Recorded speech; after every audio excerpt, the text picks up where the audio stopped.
BSc बैठक झालेली, काय ठरलं, कसं असणार अधिवेशन?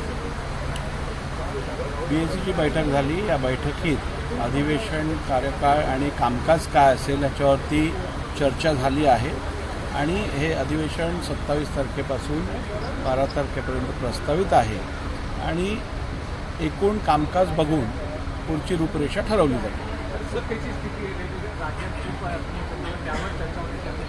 या अनेक विषयांवरती, महत्त्वपूर्ण विषयांवरती चर्चा करायची तयारी आणि मागणी दोन्ही विरोधी पक्ष आणि सत्तारूढ पक्षाकडनं झालेली आहे आणि त्या अनुषंगाने राज्याच्या दृष्टीने महत्त्वाचे असणारे असे अनेक विषय हे 293चा प्रस्ताव किंवा विरोधी पक्षाचा प्रस्ताव, सत्तारूढ पक्षाचा प्रस्ताव, त्याचप्रमाणे अर्थसंकल्पीय अधिवेशन असल्यामुळे त्या संदर्भात होणारी चर्चा, या सगळ्या विषयांवरती चर्चा होईल आणि सकारात्मक चर्चा घडवून राज्याच्या जनतेला न्याय द्यायचं काम विधिमंडळातनं होईल.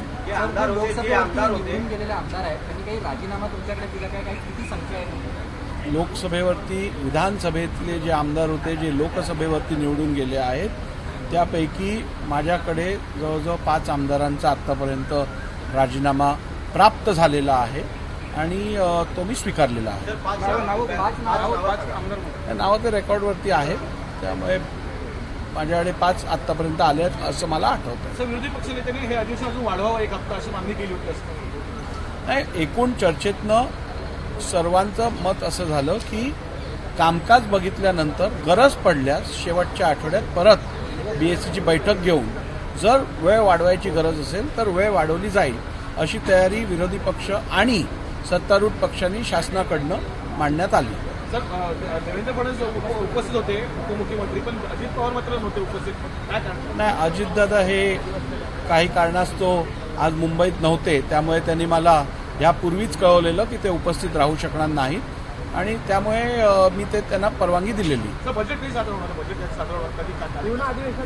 अर्थसंकल्पीय अधिवेशन हे 27 तारखेपासून जूनच्या ते 12 तारखेपर्यंत चालू असेल. नाही, 29 तारखेला शनिवार येतो. सहसा शनिवार रविवारी कामकाज आम्ही करत नाही, पण यंदा 29 तारखेला शनिवार असूनही कामकाज करायचा निर्णय घेतला गेला. एबीपी माझा, उघडा डोळे बघा नीट.